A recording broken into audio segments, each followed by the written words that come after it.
are, standing at the Ecomotive office, and we have an i3. Unfortunately, it's a slightly dirty one, so apologies for that, but it's not one we're handing over to a customer. I'm just going to show you how i3 works in particular. Some of this is transferable over to other electric cars. So the first thing to say is, we've got the key here, and it has a boot in the rear, but it also has a compartment in the front. Simply unlock the vehicle and press that button to open the front compartment. Now, if I can find the little lever, we then pull out the charging kit. Now, this could be in the front, probably will be. If not, obviously check the boot and the rest of the car. Apologies for the leaves, again, not handing over to a customer. That shuts that up. Make sure you plug this into a power socket. If it needs to go through an extender cable, it needs to be rated as a very high rating, not as a standard extension cable, so make sure a customer's aware of that.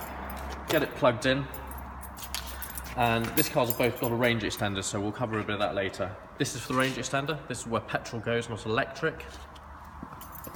And now the car's unlocked, we can open the electric part, we hope, unless I've locked it again. Let's make sure we've unlocked it.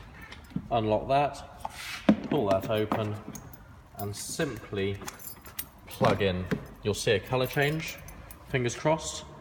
In a second it'll go blue, and that will designate that the car is now charging. Fantastic. Now let's just come over here. On the range extender does not drive the wheels. It merely charges the battery. It's a small petrol engine, and again I'll show you shows you whether it's empty or full inside in a second. But simply fill that up with fuel. Takes about 9 or 10 litres. Simply fill it up normally. Right, we're going to unplug this and pretend the car's now fully charged. Simply pull it out. Whoops, unlock the car. Simply pull it out. Push that back in. And obviously on here it'll show you at what point the battery is charged and where it's up to, what colour it changes to. Obviously with this vehicle it's not fully charged. We've charged it for about 3.5 seconds, so it's only in the blue section. Right, shut that up and get into the vehicle.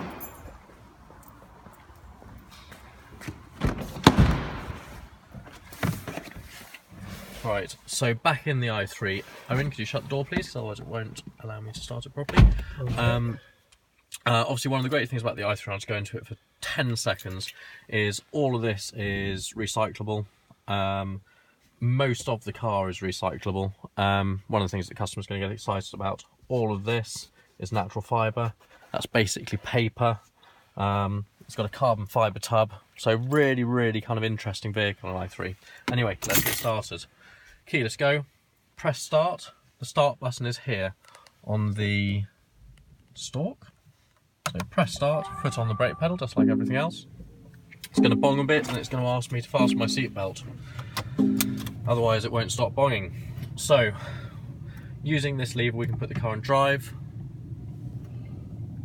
reverse, neutral, or park. We're going to leave it in park. Right. So, one of the important things about this, if we have a look again at the screen here that I'm pointing to, we can see this vehicle has 53 miles of electric range, just under half. In these current weather conditions, will be affected by temperature. 78 miles of petrol range, is pretty much filled it up last night, and a total of 131 miles combined. It will automatically charge without you doing anything, or the petrol engine will switch on and automatically charge the battery at this point. Currently that's about 7 miles, not sure quite what percentage it is. However, you can get the vehicle to charge without just waiting for it to kick in. In order to do that, we simply press menu. Let's go back, that's from the previous video. Oh, whoops. And go to settings. Let's stop the guidance. Go to range extender and simply press hold state of charge. The vehicle's on and power is going to it. So the petrol engine will switch on and it will hold state of charge here. So we can see on here that the little arrow now is going to hold the state of charge at 53. It's not going to charge it any further, but it is going to hold the state of charge. What I've done with this vehicle is I've saved that to number 8. So if you zoom into there, please, you will see that I can now press and hold to save that as number 8 now, and that's saved with that bong, as it was saved before. If I'm driving along and I simply want to hold state of charge, instead of having to go through that whole process, I can simply press number 8. All of these are favourite buttons. Any of those will do the job. As you can see, they've all got different things saved to them. Right. So the next bit. Let's go back again. Eco, Pro and Comfort. Obviously, some of the more sporty vehicles have some extra settings. This is a city car. It doesn't. It's got Eco, Pro and Comfort. Eco Pro and Eco Pro Plus. So Eco Pro Plus does what it says on the tin. It will basically do everything to get the maximum range out of the vehicle. It's going to limit the top speed of the car, and it's going to switch things off like air conditioning.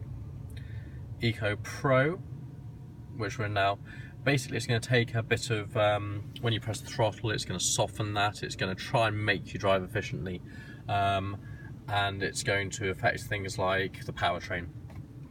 Comfort, everything's available, it's going to go as fast as you want, really nippy little car, but it's going to, that's as sporty as it gets effectively. With the other vehicles, as I say, more sporty vehicles or normal non-i product vehicles, this will be badged differently, but in this, that's how it's badged.